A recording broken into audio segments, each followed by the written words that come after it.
வணக்கம், நான் தான் Shabdina. Welcome back to Shabdina's kitchen. இன்றைக்கி நம்ம எங்கே வந்துன்னா திருச்சி வந்திருக்காங்க. திருச்சி சோமேஸ்வரப்பேட்டைக்கு வந்திருக்கோம். இன்றைக்கி வந்து சர்க்கரையும் அதுக்கப்புறம் இந்த அரிசி மாவு வச்சு சீனி அதிரசம் எப்படி பண்ணலாம்னு சொல்லிட்டு கேட்டு தெரிஞ்சுக்க போகிறோம்.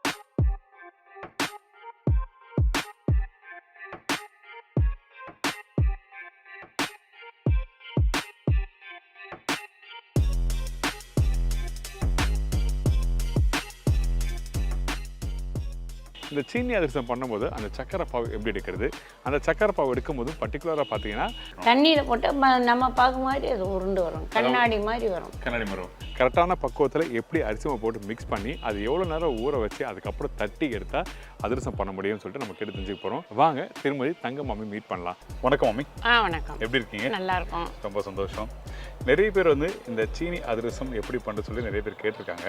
அதை தொடர்ந்து நம்ம சேனல் ஆல்ரெடி வந்து இந்த வெள்ளத்தை வச்சு பண்ணுற அதிரசம் பண்ணியிருக்கோம். இந்த சீனி அதிரசம் இன்றைக்கி பண்ண போகிறோம். இந்த ரெண்டுத்துக்கும் என்ன வித்தியாசம்? வெல்லம், இது சர்க்கரை. ஆனால் ஜனம் இது வெள்ளையாக நல்லா இருக்கும், வெல்லம் வந்து கொஞ்சம் கலராக இருக்கும். வெள்ளத்தில் மண் இருக்கும், வடிகட்டி அவெல்லாம் பண்ணணும். இது வேண்டாம், சர்க்கரையில் பண்ணலாம். எல்லோரும் விரும்பி கேட்குறாங்க, சீனி வெள்ளத்துலேயே பண்ணுறோம், சீனி அதிரசம் வேணும், நீங்கள் பண்ணி காமிங்க அப்படின்னு.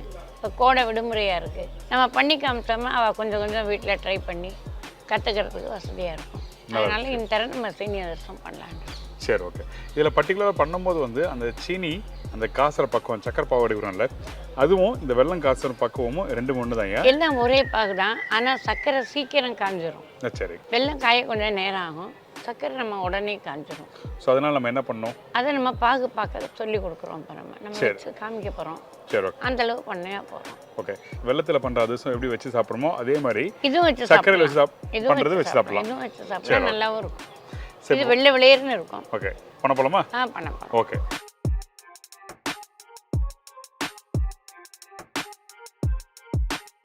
இன்றைக்கி இந்த சீனி அதிரசம் பண்ண போகிறோம்னு சொல்லிட்டு நம்ம தெளிவாக பேசியிருந்தோம்.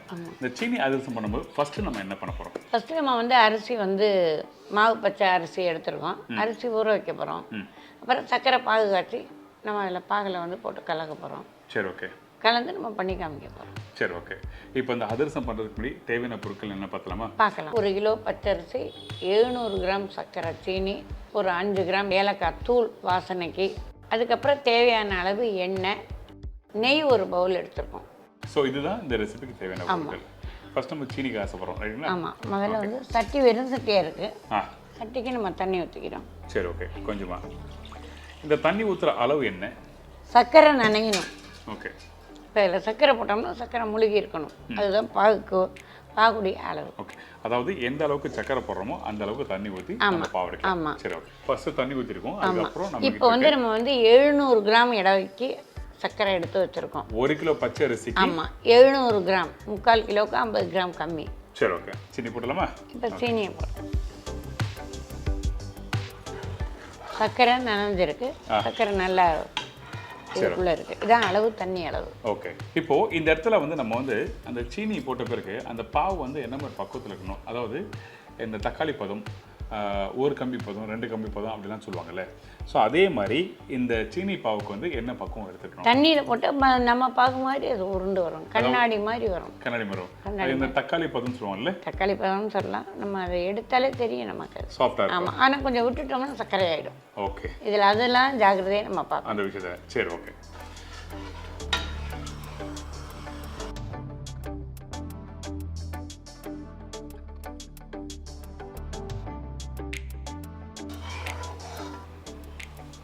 இப்போ சர்க்கரை பாகு காஞ்சிட்ருக்கு, இன்னும் கொஞ்சம் நேரம் காயணும். பொரி வந்து நல்லா காயறது.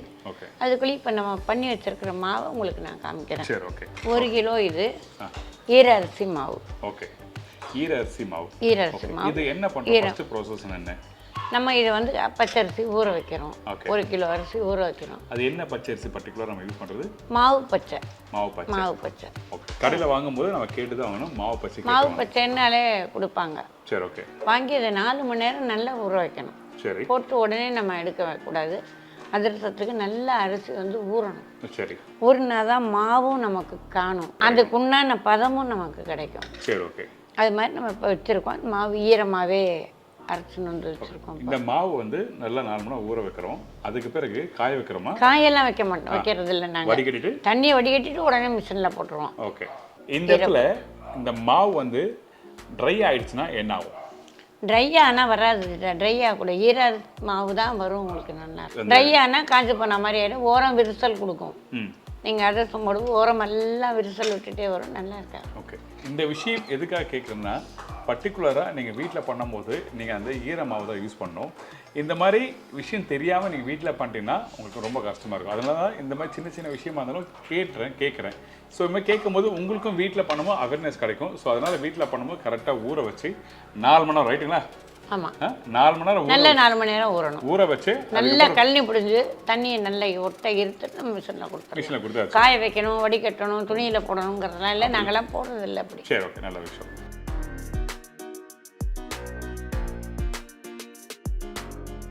இப்போ இந்த பாகு காஞ்சி போச்சு, நல்லா கெட்டியாச்சு. இப்போ வந்து நம்ம தண்ணியில் ஊற்றி இது பாகை வந்து நம்ம பதம் பார்க்குறோம். சரி, ஓகே. பாகு எப்படி வந்திருக்குன்னு இப்போ பார்க்குறோம். ஓகே. ஸோ இந்த மாதிரி பக்குவத்தில் கெட்டியான பக்குவத்தில் வந்துருக்கணும். ஆமாம். பச்சை தண்ணியில் போட்டு நம்ம பார்க்குறோம். அப்படியே உருண்டு வருது. ஆமாம். ஓகே. அதாவது அந்த சக்கரை வந்து கரெக்டான பக்குவத்தில் எடுத்துக்கணும். கொஞ்சம் விட்டால் இன்னும் கொஞ்சம் கிறிஸ்டல் ஆகிடும். இந்த ராகி லட்டு, கோதுமை லட்டுலாம் பண்ணுறதுக்கு இந்த மாதிரி சுகரை காய்ச்சி பவுடர் ஆக்குவாங்க. அந்த மாதிரி பக்குவத்துக்கு போயிடும். சரி, காமிங்க. சூப்பர், ரெடி ஆயிடுச்சு. இப்போ சக்கரை பாகு காஞ்சி போச்சு, ரெடி ஆயிடுச்சு. தக்காளி பதம் இல்லை எடுத்து பார்த்துட்டு நம்ம முதல்ல ஏலக்காய் அப்படி இதில் பாகில் போட்டுருவோம். சரி, ஓகே. இது வந்து ஏலக்காய் அப்படி போடுறோம். ஸோ அப்போ ஏலக்காய் தூள் போட்டோம்னா அது நல்லா மிக்ஸ் ஆகிடும். ஓகே. இப்போ வந்து நம்ம மாவு போட போகிறோம் அதில். சரி, ஓகே. இந்தாங்க. இப்போது இந்த அரிசி மாவு, அந்த ஈர பக்குவத்தில் இருக்க அந்த அரிசி மாவு இதில் போட்டுரும். ஆமாம், இதில் போடுறோம். இப்போ கலர்றோம். பாகு போகிறான்னு பார்த்துக்கிறோம். சரி, ஓகே. மீதி மாவு இருந்தால் கூட தப்பு இல்லை, காய வச்சுக்கலாம். சரி, ஓகே. இப்போது நம்ம மிக்ஸ் பண்ணும்போது வந்து அந்த சர்க்கரையும் அரிசியும் ஒரே டுகெதராக போட்டு ஒன்றா மிக்ஸ் பண்ணிட்டே பண்ணணுமா, இல்லை ஒன்றா போட்டுற பிறகு ஒன்றா மிக்ஸ் பண்ணலாம்? இல்லை, ஒன்றா போடக்கூடாது. கொஞ்சம் கொஞ்சமாக தான் போடணும். சரி, ஓகே. கொஞ்சம் கொஞ்சமாக போட்டு தான் கிளறணும். சரி, ஓகே.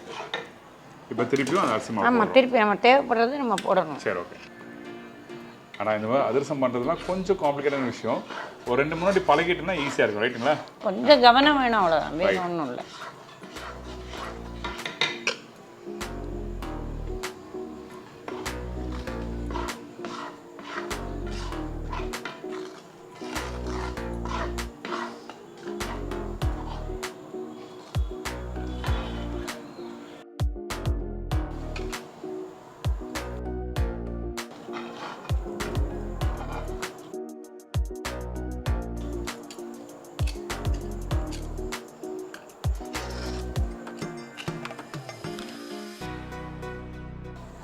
இப்போ நல்லா மிக்ஸ் பண்ணியாச்சு. மிக்ஸ் பண்ணியாச்சு. ஓகே. மிக்ஸ் பண்ணால் இந்த மாதிரி ஆமாம் கரெக்டாக தான் இருக்கணும். எலசாக இருக்குமா? ஆமாம், இப்படி தான் இருக்குமா? கரெக்டாக வரும். ஆமாம். ஓகே. இங்கே பாருங்கள், இந்த மாவு கரெக்டாக நீங்கள் மிக்ஸ் பண்ணி முடிச்ச பிறகு சக்கரோட எலசாக இருக்குது. அதாவது இந்த கொழுக்கட்டை மாவு மாதிரி இருக்குது. சரி, ஓகே, சூப்பர். அடுத்து நம்ம என்ன பண்ணுறோம்? நெய் ஊற்ற போகிறோம். இதில் நெய் ஊற்றி நம்ம இதை அமைக்கி வச்சிடறோம். ஓகே. ஊற விட்டு 4 மணி நேரம் கழித்து நம்ம அதை ஓகே தட்டை போகிறோம். இதை ஊற்றலாமா? ஊற்றலாம். போதுமா? இந்த நெய் எதுக்காக யூஸ் பண்ணுற இடத்துல என்ன காரணம்? நெய் வந்து வாசனைக்கு, இன்னும் ட்ரை ஆகாமல் இருக்கும். மாவு வந்து ட்ரை ஆகாமல் இந்த ஓகே. நெய் போட்ட உடனே நல்லா தளன்னு ஆகிடுது. இப்போ இந்த மாவு வந்து ஊறணும். ஓகே. எவ்வளோ நேரம் ஊறணும்? ஒரு 6 மணி நேரம். அவசரமாக வேணால் காலம்பரை போட்டு வச்சுட்டு சாயந்தரம் பண்ணலாம். ஓகே. ஒரு 6 மணி நேரம் மாவு நல்லா இதுக்குள்ளேயே இருந்தால் தான் சர்க்கரை, நெய், ஏலக்காய் எல்லாம் ஒன்று சேரும். சரி, நல்லா இருக்கும் நமக்கு. கரெக்டாக சொன்னீங்க. இப்போ முக்கியமாக பார்த்தீங்கன்னா அந்த அரிசி வந்து நல்லா ஊற வச்சு பக்குவமாக அரைச்சி எடுத்து வந்துருக்கணும் ஈரமான பக்குவத்துக்கு. அதுக்கு பிறகு பார்த்தீங்கன்னா இந்த சக்கரை பாவு எடுக்கிறது. இதுக்கு பிறகு அந்த சக்கரை பாவோட அந்த அரிசி மாவு போட்டு நல்லா மிக்ஸ் பண்ணி இந்த மாதிரி அந்த சாஃப்டான பக்குவம் வந்த பிறகு நம்ம என்ன பண்ணுறோம்னா அந்த நெய் போடுறோம். நெய் போடுறது எதுக்கு? ட்ரை ஆகாமல் இருக்கும், ட்ரை ஆகாமல் இருக்கும். சரி, நல்ல விஷயம். இதுக்கப்புறம் நம்ம என்ன பண்ணுறோம்? இது அப்படியே இறக்கி வச்சிடுறோம். நம்ம காலம்பரை போட்டு வச்சதை இப்போ நம்ம தட்டி. சரி, அதாவது இந்த மாவு இங்கே பார்த்தீங்கன்னா தெரியும், எடுத்து காமிங்களேன். ட்ரை ஆகலை? ஆகாது. ஓகே, ட்ரை ஆகாது. இதுவும் ஆகாது. இது இப்போ சூடாக இருக்கு. நம்ம எண்ணெயில் போட்டால் பிரிஞ்சு வரும், வராது. சரி, ஓகே. நல்ல மாவு வந்து ஊறணும். 6 மணி நேரமாக மாவு ஊறணும். இது போட்டு எவ்வளோ நேரம் ஆச்சு? இது நம்ம காலம்பரை போட்டு, அதாவது எத்தனை மணி இருக்கும்? ஒரு 5-6 மணி நேரம். 10-12 மணி இருக்கும். 10-12. இப்போ மணி 7 ஆகுது. நான் காலைல 10 மணிக்கு போட்டேன், இப்போ ஈவினிங் 7 மணி ஆகுது. இந்த டைமில் மாவு பண்ணும்போது பார்த்தீங்கன்னா நல்ல பக்குவமாக வந்திருக்கு. நீங்கள் வீட்டில் பண்ணும்போது இதே மாதிரி பக்குவத்தில் வந்துடும். எந்த இடத்துலையும் மாவு வந்து நமக்கு ஒட்டவே ஒட்டாது. சரி, ஓகே. தட்டுறதுக்கு விரிசல், ஓரம் விரிசல் கொடுக்காம நல்லா வரும். ஓகே, நல்ல விஷயம். இப்போ இந்த மாவு ரெடி ஆகிடுது. ஓகே, இப்போ நம்ம அடுத்தாப்புல இதை இறக்கிட்டு எண்ணெய் வைக்க போகிறோம். ஓகே. இப்போ எண்ணெய் ஊற்றிட்டோம். டீப்பன் ஆயில் வீட்டில் எந்த எண்ணெய் இருக்கோ, நம்ம கடலை எண்ணெய் எது கிடைக்கிறதோ அதை வச்சுக்கலாம். கடலை எண்ணெயும் பண்ணலாம். சரி, ஓகே, நல்ல விஷயம். பண்ணலாம். இது எண்ணெய் காஞ்சி போச்சான்னு பார்க்குறோம். சரி, இது கொண்டு மாவு போட்டு பார்க்குறோம். Okay, okay. அப்படியே பொங்கி மேலே வரணுமா? ஆமாம். ஓகே. இந்த அதிரசம் சுடும்போது அந்த எண்ணெயோட பக்குவம் ரொம்ப முக்கியம், ரைட்டா? ஆமாம். எண்ணெய் ரொம்ப காஞ்சி போகும். எண்ணெய் போட்டோம், அந்த மேலே வந்துடும். ஓகே. இப்போ இனிமேல் நம்ம அதிரசம் பண்ண ஆரம்பிக்கலாம். ஸோ இந்த மாதிரி மேலே வரணும். ஆமாம். சரி, ஓகே. இந்த மாதிரி பேப்பர், பால் கவரோ பேப்பரோ உங்களுக்கு வீட்டில் என்ன கிடைக்கிறதோ ஓகே அதை வச்சுக்கலாம். இல்லை இலை, வாழை இலை கிடைச்சா வாழை இலையை தட்டிக்கலாம். சரி, ஓகே. ஆப்ஷன்ஸ் கொடுத்துருக்கோம், உங்களுக்கு எது கம்ஃபர்டபுளாக நீங்கள் யூஸ் பண்ணிக்கலாம். ஆமாம், உங்களுக்கு எந்த அளவு வேணுமோ தட்டிக்கலாம். சரி, ஓகே. சின்ன வேணால் சின்ன தட்டிக்கலாம், பெருசாக வேணால் பெருசாக தட்டிக்கலாம். ஓகே. நான் ஒரு மீடியமாக எடுத்திருக்கேன்.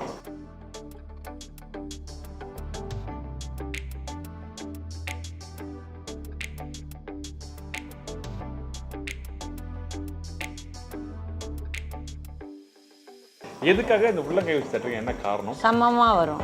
ஓகே. ஏத்தம் தாழ்த்தி இல்லாமல் ஓகே, சமமாக இருக்கும். ஓகே. இது எண்ணெயில் வந்து போடப்போம். சரி, ஓகே. போட்ட உடனே திருப்பி விடணுமா எப்படி? இல்லை, அது மேலே வரும். ஓகே, அதே வரும்.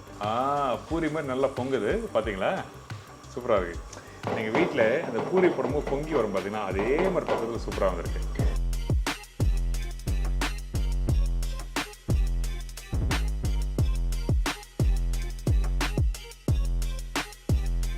இப்போ திருப்பி விடலாமா எப்படி? நான் திருப்பலாம். உங்கள் கூட சேர்ந்து நானும் இந்த அதிரசத்தை அப்படி திருப்பி விடுறேன். பாருங்க, நல்லா புசு புசு புசு சூப்பராக வருது.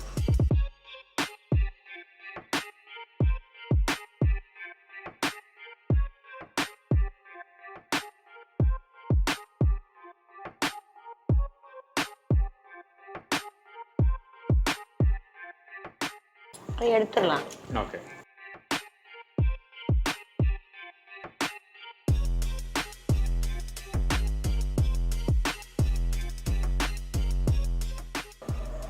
இப்போ நம்ம இது பிரஸ் பண்றோமா இது? ஆமா. ஓகே. எதுக்காக பிரஸ் பண்றோம்? எண்ணெய் உள்ள இருக்கும். ஒன்னு ரெண்டாவது சமமா இருக்காது, பார்க்க அழகா இருக்கும். ஓகே. சோ அதனால இப்படி பிரஸ் பண்றோம். ஆமா. அதிரசம் ரெடி ஆயிடுச்சு. சுட சுட அதிரசம் சூடா இருக்கு.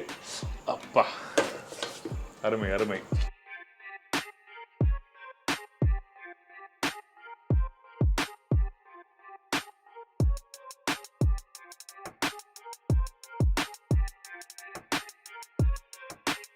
நல்லா அழகாக பொரிச்சு போட்டுருக்கோம். இங்கே பாருங்க, இந்த அதிரசம் பண்ணி முடிச்ச பிறகு எண்ணெய் இல்லை, நல்ல முறுமுறுன்னு இருக்கு. சாப்பிடுமா? சாப்பிடலாம்.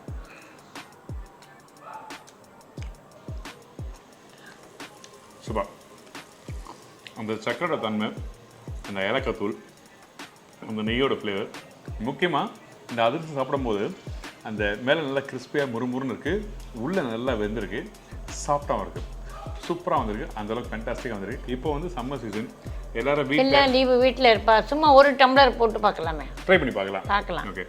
உங்கள் வீட்லையும் இந்த மாதிரி ரெசிபி பண்ணுறாங்க, என்னோட அம்மா நல்லா இதை பண்ணுவாங்க, ஒரு சூப்பர் ரெசிபி பண்ணுவாங்க, இந்த ரெசிபி தெரிஞ்சால் நல்லாயிருக்கும் அப்படின்னு சொல்லி யாராவது நினச்சிங்கன்னா அந்த டைமில் அந்த வாட்ஸ்அப்பில் நீங்கள் வந்து எனக்கு வந்து ஷேர் பண்ணலாம். உங்களை தேடி நான் வருவேன், உங்கள் வீட்டில் நான் உங்கள் கூட ஷூட் பண்ணுவேன். எனக்கு பண்ணி கொடுத்த மாதிரி மற்றவங்களுக்கு யாராவது கேட்டால் கண்டிப்பாக பண்ணி தரலாம். எல்லாம் அவாவாலே பண்ணி பார்த்து எல்லாம் கற்றுக்கோங்க. நல்ல விஷயம். கொஞ்சம் கொஞ்சம் பண்ணிக்கலாம். அப்படி பண்ணலை, ஏதாவது விசேஷம் பண்ண முடியல, இதை நம்ம சீர் கொடுக்கணும், யாருக்காக கொடுக்கணும் அப்படின்னு ஆசைப்பட்டால் எங்கள் நம்பர் நீங்கள் கான்டாக்ட் பண்ணலாம். நாங்கள் திருச்சியில் வயலூருக்கு முன்னாடி சோமரசம்பேட்டில் இருக்கோம். எங்களுக்கு வந்து பெரியாண்டவர் catering.com வெப்சைட்டில் இருக்குது, பார்த்துக்கலாம். நீங்கள் எங்களோட நம்பரும் உங்களுக்கு கொடுக்குறோம், 9443203742. எப்போ வேணாலும் நீங்கள் கான்டாக்ட் பண்ணலாம். நன்றி அடே, தேங்க்யூ ஸோ மச். நன்றி. ஏகப்பட்ட பலகாரங்கள் மாமி மூலமா உங்களுக்கு ஷேர் பண்ணிருக்கேன். கண்டிப்பாக ட்ரை பண்ணி பாருங்கள். இந்த ரெசிபி உங்களுக்கு புரிஞ்சிருக்கும். உங்கள் வீட்லேயும் நான் சொன்ன மாதிரி யாராவது டெஃபினட்டாக வாட்ஸ்அப்புக்கு டெக்ஸ்ட் பண்ணுங்கள். இதே மாதிரி இன்னொரு ஊரில் ஒரு புது ரெசிபி சந்திக்கிறேன். நன்றி, வணக்கம், see you, bye, take care.